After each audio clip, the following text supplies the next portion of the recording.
បាទស្រីបងប្អូនអរគ្នាថ្ងៃនេះខ្ញុំ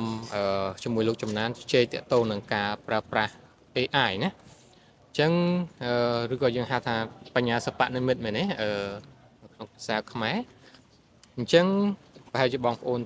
ធ្លាប់ប្រើប្រាស់មួយចំនួនហើយណាអញ្ចឹងតាក់ទងនឹង AI យើងមានច្រើនអញ្ចឹងយើងពីផលប្រយោជន៍គុណវិបត្តិវាហើយអ្វីដែលគួរដាក់នៅលើ AI មិនគួរដាក់ណាគួរតែបើយើងនិយាយគួរ upload ឬក៏ប្រើហ្នឹងណាអូខេអញ្ចឹងចំណានអាចនេះថាតើ AI រងថ្ងៃចំណានប្រើអីខ្លះដែរសម្រាប់ជួយការងារមិនថាការងារប្រចាំថ្ងៃអូខេបាទអរគុណលោកគ្រូហើយអ្នកសួរអ្នកទស្សនាទាំងអស់បាទអូខេបាទយើងគិតឆាតបាទចំពោះខ្ញុំផ្ទាល់ខ្ញុំប្រើ free ទេបានសាកប្រើបងលុយទេបាទចឹងយើង utilize មានតែយើងឆ្នៃរបស់ free ខ្លះដែលទៅតាមតម្រូវការឧទាហរណ៍ថាខ្ញុំអាចប្រើចម្រោះយ៉ាទី1 chat GPT អាហ្នឹងជាវាជា generative AI ពេញនិយមហ្នឹងបាទហ្នឹងហើយ2 Gemini របស់ Google ហ្នឹងបាទក៏ free ដែរដោយសារវាជាមួយនឹង ecosystem របស់ Google សពដែលយើងអាច export អ្វីយើងព្រមយើងស៊ូនឹងទៅ Google Doc យ៉ាងដែរអាហ្នឹងខ្ញុំឆ្លាញ់វាឡើងហ្នឹងជាងគេបាទតែនៅក្នុង Google វាមានច្រើនទេមែនទេបាទមានច្រើនទៀតហើយមួយទៀតខ្ញុំប្រើបោះ AI របស់ H ឬក៏ Twitter ហ្នឹងយើងហៅថា Grok បាទអញ្ចឹង3ធំៗហ្នឹងគឺខ្ញុំប្រើពេលខ្លះទៅក៏យូរម្ដងដែរ Copilot បាទចុះខាងលោកគ្រូវិញមិនដែរប្រើខាងណាច្រើនជាង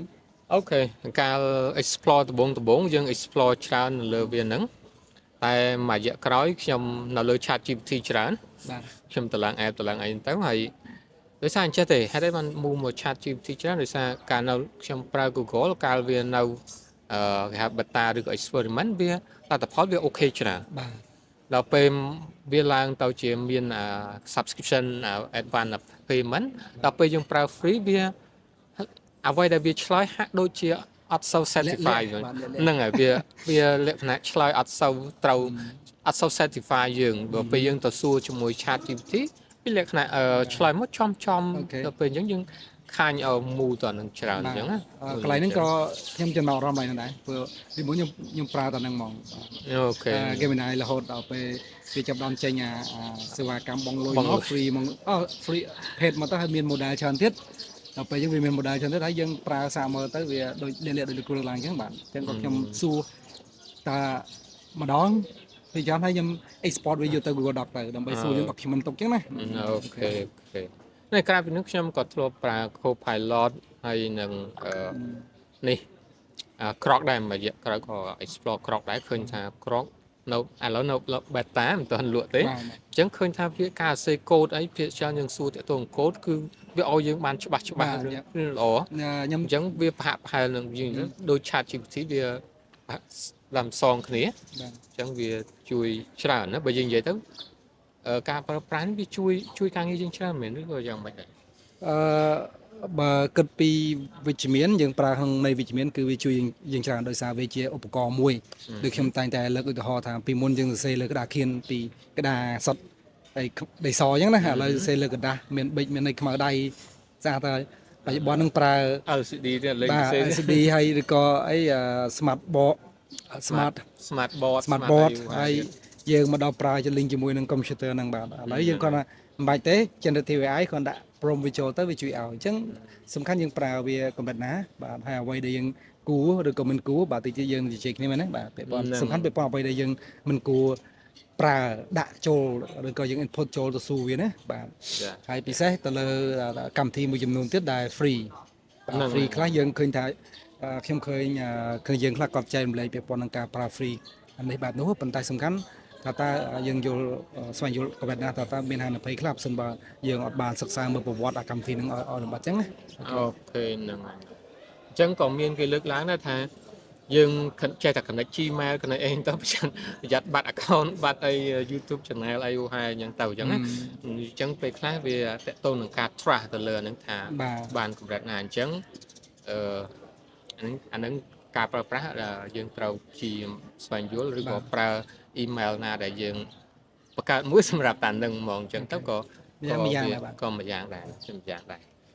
អញ្ចឹងបើយើងនិយាយទៅមិនថានេះ គាត់យើងគិតលើរឿងវិជ្ជមានមិនថាគ្រូបរិញ្ញាបត្រមិនថាសិស្សមិនថាអ្នកធ្វើការងារអីទេវាជួយយើងច្រើនមិនថាសេ email ឬក៏ summarize text ឬក៏អីចឹងយើងនិយាយថា tool វាច្រើនមែនទែនណាច្រើនមែនទែនយើងបើយើងចេះ take advantage តែឥឡូវយើងនិយាយថាគុណវិបត្តិវាមួយចំនួនវិញឥឡូវយើងនិយាយថាចំពោះសិស្សចុះយើងឥឡូវករណីសិស្សអាចមានគុណវិបត្តិអីដែលយើងប្រើ AI ចំពោះសិស្សក៏ពិតដោយមើលពមាន founder ខាង CEO ក្រុមហ៊ុនប្រកាស chip ល្បីហ្នឹងក៏គាត់លើកទឹកចិត្តឲ្យកូនសិស្សប្រើសំខាន់យើងឆ្នៃវាឲ្យត្រូវហើយតាមគោលការណ៍ដែរមានន័យថាយើងត្រូវដូចជាយើងទុកវាដូចជា assistant មួយជំនួយការមួយចឹងកុំឲ្យវាជាព្រោះយើងអ្នកចង់បានអ្វីពីវាអូខេហើយយើងកុំពឹងផ្អែកវាទាំងអស់យើងត្រូវ fact check ផងអត់ហើយជាពិសេសពាក់ព័ន្ធទៅនឹងថាតើគ្រូគាត់មានដាក់លក្ខខណ្ឌអត់ថាលោកគ្រូខ្លះអាចតាមស្ថាប័នខ្លះគាត់មានគោលការណ៍របស់គាត់ថាអត់ឲ្យប្រើកម្រិតណាអញ្ចឹងណាបាទហើយសំខាន់គឺថាតើពេលប្រើមកលទ្ធផលហ្នឹងយើងកុំ copy paste និយាយខ្លីថាដាក់យូរទាំងដល់ព្រោះវាអាចមានបញ្ហាជាពិសេសទៅលើ fact ទៅលើទិន្នន័យឧទាហរណ៍ថាបច្ចុប្បន្នហ្នឹងអ្នកប្រើប្រាស់អ៊ីនធឺណិតស្រុកខ្មែរប្រហែលលានអញ្ចឹងដល់ពេលយើងពឹងវាពុបយកបាន check មើលទិន្នន័យជាស្ដែងពីស្ថាប័នដែលពាក់ព័ន្ធបាទ trust បាទយើងយកមកដាក់ពុបយើងធ្វើពាក់ព័ន្ធទៅនឹងassignment របស់យើងជាដើមដាក់ទិន្នន័យចូលមកទៅយើងខុសហើយបាទហ្នឹងជាឧទាហរណ៍ទូចមួយបាទហ្នឹងហើយអូខេចុះលោកគ្រូគិតមិនដែរអ្វីដែលហ្នឹងហើយអ្វីដែល concern ដោយចំណានលើកឡើងអញ្ចឹងនៅពេលដែលយើងវាយអីចេញនឹងវាយអីចេញហ្នឹងហើយយើងអត់បានទៅ check អត់បានព្យាយាមស្វែងយល់ថានឹងត្រូវមិនត្រូវឬក៏យើងយកអានឹងមកតេស្តបាទបើអាចតេស្តបានយើងយកព្យាយាមមកតេស្តហើយ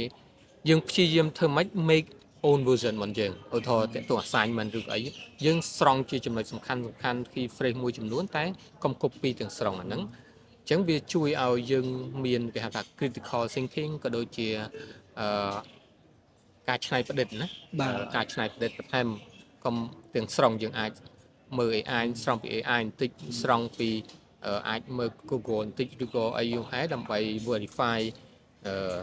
នៅអ្វីដែលនឹងពិតឬក៏វា accurate កម្រិតណាយើងទៅអញ្ចឹងអាហ្នឹង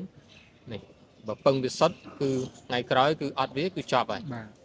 អត់វាគឺចប់ហើយអញ្ចឹងយើងអត់បានឆ្លងកាត់ការគិតការវិនិច្ឆ័យអញ្ចឹងណាអាហ្នឹងអ្វីដែល concern ទាក់ទងនឹង AI ហ្នឹងតាម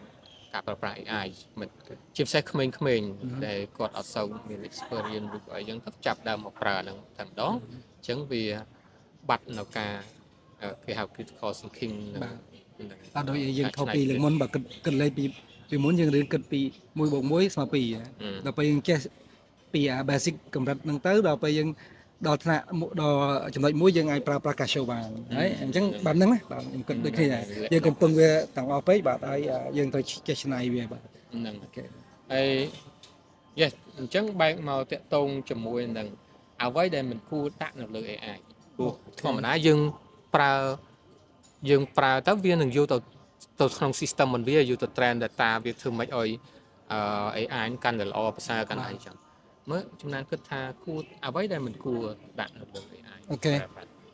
ក៏ពិតអ្វីដែលយើងនិយាយនេះគឺយើង input យើងសួរអ្វីយើងគួរសួរទៅវាសួរជាបាត់ជាអត្ថបទ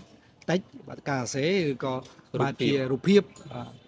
ឬក៏បាត់ជាអត្ថបទណាមួយដែលយើងអាច attach ចូលជាដើមអញ្ចឹងវាទាំងអស់ហ្នឹងយើងត្រូវដឹងបាទអញ្ចឹងជាចំណុចល្អអញ្ចឹងចំពោះខ្ញុំគិតថាទី1ជាពិសេសយើង check មើលថាតើកម្មវិធី AI ទាំងអស់ហ្នឹង generative AI ទាំងអស់ហ្នឹង free ជាពិសេស free version ណាអត់បងលុយអូ free ធ្វើនេះធ្វើនោះបាទអញ្ចឹងយើងត្រូវមើលផងថាតើកម្មវិធីហ្នឹងវាគេហៅថា well known អត់វាមានជាប្រភេទអត់ពីក្រុមហ៊ុនដែលទទួលស្គាល់ណាមួយអត់បាទហ្នឹងសំខាន់ណាស់បាទតែអញ្ចឹងទេជួនកាលទៅឥឡូវ AI អ្នកខ្លះក៏ទិញ AI ខុសទៀតបាទគេធ្វើបាត់ជា phishing បន្លំជា fake អញ្ចឹងទិញពោពុបអស់ទៀតអូខេបាទអញ្ចឹងយើងត្រូវដឹងថាtool ហ្នឹងជួយបានហើយ tool មួយហ្នឹងពេលយើងប្រើមកហ្នឹងវាយកទៅន័យខ្លះបាទមានថាពេលយើងបញ្ចូលបាទយើងត្រូវគិតថាអ្វីយើងគូផ្សួរវាមិនគ្រប់ទាំងអស់យើងដាក់បានទេឧទាហរណ៍ថាខ្ញុំដាក់រូបថតខ្ញុំមួយនិយាយពីតាញបានខ្ញុំមួយឲ្យវាវិភាគថាតាញបានខ្ញុំនៅណាហើយជួយបកប្រែឲ្យមិនខ្លះអូខេនឹងមួយនោះឬក៏ព័ត៌មាន sensitive ពាក់ព័ន្ធនឹង passport ជាដើមអាហ្នឹងសិតតែទិន្នន័យដែល sensitive បាទចាលោកគ្រូវិញគិតថាមិនខ្លះដែរហ្នឹងហើយផ្នែកហ្នឹងគឺដូចយើងថាតាញបានក៏ដូចជាហៅគ្រួសារដូចស្អីហូហែមកកណូហ្នឹង ដែលយើងដាក់ឲ្យវាធ្វើការ translate ឬក៏ text ឬក៏អត្ថបទផ្លូវការមួយចំនួនដែលយើងមានមកជា PDF ឬក៏ជារូបភាពអីហ្នឹងអ្វីដែលយើងគិតថាវាអាចពាក់ព័ន្ធទៅលើគេហៅ privacy ឬក៏គេហៅថានឹងគេឃើញ privacy ថាអានឹងវាជាយើងប្រើសម្រាប់តែអង្គភាពយើងឬក៏អីហ្នឹងទៅអញ្ចឹងយើងsensitive ហ្នឹងហើយ sensitive document ឬក៏ data ដែលវាមានការសម្ងាត់ដែរបាទហ្នឹងហើយពាក់ព័ន្ធលុយកាក់ពាក់ព័ន្ធនឹងអីហ្នឹងឬក៏ពាក់ព័ន្ធជាមួយនឹងកាយ៉ាវដៃស្នាមបាក់ដៃអីឃើញពួកខ្ញុំធ្លាប់ឃើញវីដេអូគេនិយាយដាក់កាយ៉ាវដៃដាក់អីហ្នឹងទៅវាឆែកយើងថាបែបម៉េចអាហ្នឹងវារឿងតាមពិតវាជារឿងល្អទេតែសន្ទឹមហ្នឹងគឺវាយកព័ត៌មានហ្នឹងទៅបាត់ហើយមែនអត់អូខេបាទអញ្ចឹងដល់វិញចឹងកន្លែងហ្នឹងមានថាយើងទៅពិនិត្យមើលថាកម្មវិធីហ្នឹងវាសម្រាប់ជួយដល់យើងបាទកម្មវិធីខ្លះវាបើ fun យើងអាច try ប៉ុន្តែតែយើងទៅគិតពីបញ្ហាហ្នឹងអញ្ចឹងដូចឧទាហរណ៍អញ្ចឹងតែយើងដូចយើងស្ម័គ្រចិត្តបញ្ចូលទៅនៃឲ្យគេអញ្ចឹងចូលព័ត៌មានរបស់យើងទៅខ្លួនឲ្យគេបាទហើយពាក់ព័ន្ធនឹង sensitive ហ្នឹងបើសិនបើរឿង data ខ្លះពាក់ព័ន្ធស្ថាប័នរបស់កន្លែងស្ថាប័នពាក់ព័ន្ធនឹង financial របាយការណ៍លុយកាក់អីហ្នឹងអញ្ចឹងយើងប្រើ Ana Free យើងទៅគិតផងបាទយើងមើលកន្លែងគោលការណ៍របស់គេបាទ policy របស់គេហ្នឹងណាតែគេយើងប្រើ free ហ្នឹងមិនខ្លះអូខេអាហ្នឹងកុំភ្លេចអានផងបាទកុំភ្លេចចូលអានស្គាល់តែវាអាចច្រើនយើងមិនដែរអានបាទស្គាល់វាច្រើនពេកបាទអញ្ចឹងយើងមើលផងថាវានឹងអាចថាយើងដាក់ព័ត៌មានទៅវាមានព័ត៌មានទាំងអស់ហ្នឹងដែលគិតថាជាព័ត៌មានសំខាន់របស់ស្ថាប័នបាទវាទៅដាក់ចូលទៅស៊ូយើងឲ្យវាវិភាគអញ្ចឹងយើងទៅគិតថាវាអាចយកអាហ្នឹងទៅ train តទៀតហ្នឹងចំពោះversion free បាទតែបើ paid វាអាចមាន condition របស់វាលក្ខខណ្ឌរបស់វាថាតើគេយូរ train ក្នុងលក្ខខណ្ឌណាមួយទេអញ្ចឹងបាទវាអាចថាសម្រាប់តា preference របស់យើងសម្រាប់តា local ឬក៏អីដល់ពេលថ្ងៃក្រោយយើងស៊ូវាទៅវាដឹងពីយើងបានច្រើនអញ្ចឹងណាអានឹងជាលក្ខណៈបែបហើយមួយទៀតខ្ញុំឃើញមួយរយៈកាលយករូបថតឲ្យវាបដូរឧទាហរណ៍យើងបដូរ style ដាក់រូបដើមទៅឲ្យបដូរទៅ style ណាមួយជាបែបជា complaint ធ្លុកឧទាហរណ៍អញ្ចឹងណាបែប cartoon ហ្នឹងបាទអញ្ចឹងកន្លែងហ្នឹងខ្ញុំគិតថាចំពោះអ្នកដែលគាត់មានបងប្អូនឬក៏គ្រួសារកូនតូចអីបាទបើជាបានកុំដាក់ពុំមានកុមារបាទដោយសារបើយើងគិតទៅបាទធម្មតាបាទយើងទៅគិតពីការវិវត្តរបស់គាត់ឧទាហរណ៍នៅខ្លះគាត់ច្រឡំដាក់កូនគាត់ឧទាហរណ៍ណាខ្ញុំឧទាហរណ៍រូបថតតាំងពីតូចរហូតដល់វ័យ15ឆ្នាំដាក់ឲ្យទៅឲ្យវា generate ធ្វើការវិវត្តអីចឹងអាហ្នឹងយើងជាបានកុំធ្វើបែបហ្នឹងណាបាទខ្ញុំគិតថាយើងអត់មានអ្នកធ្វើទេតែគាត់ថាជាសារមួយការគិតដែរបាទព្រោះយើងគិតពីពាក់ព័ន្ធនឹងទិន្នន័យខ្លួន privacy របស់យើងក៏ដូចជារបស់ក្រុមគ្រួសារកូនយើងដែរបាទហ្នឹងហើយបើយើងដាក់មួយវាមិនសូវជា critical ខ្លាំងតែក៏ថាវាប្រមូលទៅដែរក៏ថាពេលខ្លះយើង explore ឲ្យយើងទៅអញ្ចឹងណាព្រោះយើងដាក់នៅលើ website ដែល well known ឬក៏អីចឹងមិនធ្វើមានធ្វើតែមួយពីរដែរខ្ញុំក៏តែដែរក៏ថាយើងពេលខ្លះអ្វីដែល concern គឺភាគច្រើនតកតងនឹង document ផ្លូវការផ្សេងៗឬក៏ agreement ស្អីៗបាទពុំមានតែប៉ុណ្្នឹងពុំមានតែខ្លួនបាទលេខផ្ទះស្ពើថានៅភៅគ្រួសារឧទាហរណ៍តែញ៉ាំបានប៉ាសពតអីបាទសម្បត្តិកំណើតអីបាទអញ្ចឹងมันគួរបញ្ចូលឲ្យស៊ូវាទេជាពិសេសទៅលើការប្រើប្រាស់ទៅលើ free version ហ្នឹងណាបាទហ្នឹងហើយហ្នឹងចឹងគូមានអីទៀតដែរវាមានរឿងច្រើនតកតងនឹង AI នឹងវាអាចវាជួយយើងច្រើនតែក៏វាមានរឿងច្រើនដែលអាចប៉ះពាល់មកយើងដែរហើយថ្ងៃក្រោយបើយើងដាក់ data ទៅថ្ងៃក្រោយគេវាយព័ត៌មានឲ្យវាចេញ generate sample data វាអាចមានឈ្មោះយើងមានព័ត៌មានយើងអីចឹងទៅឧទាហរណ៍ sample data in Cambodia ជាមួយនឹងស្អីគេphone number លេខទូរស័ព្ទលេខទូរស័ព្ទអាស័យដ្ឋានក៏ដូចជាលេខផ្ទះ passport អីពុំមានអីឧទាហរណ៍យើងជួយជា sample data អញ្ចឹងវាអាចមានព័ត៌មានអញ្ចឹងមកដែរអញ្ចឹងពេលខ្លះអាហ្នឹងបើធ្វើ sample យើងដាក់គេហៅថា mass data វាចេញហើយកុំយក data ពេទ្យឧទាហរណ៍ណាយើងចង់ឲ្យវាធ្វើអីមួយវាភាគទៅលើទិន្នន័យបែបនេះប៉ុន្តែធ្វើម៉េចយើងចង់ដឹងថាវាដោះស្រាយបែបណាយើងអាចវាប៉ុន្តែបែបនេះជា sample មក Mr. A កុំដាក់ raw data ពិតជាស្ដែងដាក់ទៅទិន្នន័យខ្ញុំដាក់ចូលពុបស៊ូមកបាទហ្នឹងយើងទៅគិតដែរបាទឧទាហរណ៍ដាក់ Mr. A ស្អីណា sample data មួយចំនួនអីទៅអូខេអញ្ចឹងសង្ឃឹមថាអ្នកនរគ្នាបានទទួលបានចំណេះដឹងមួយចំនួនពីការចែករំលែកនេះហើយបើសិនបើមានជាបទពិសោធន៍អាចជួយចែករំលែកនៅក្នុង comment បន្ថែមដើម្បីយើងអាច learn ពីបងប្អូនផងដែរអញ្ចឹងណាបាទអូខេអរគុណច្រើនបាយបាយ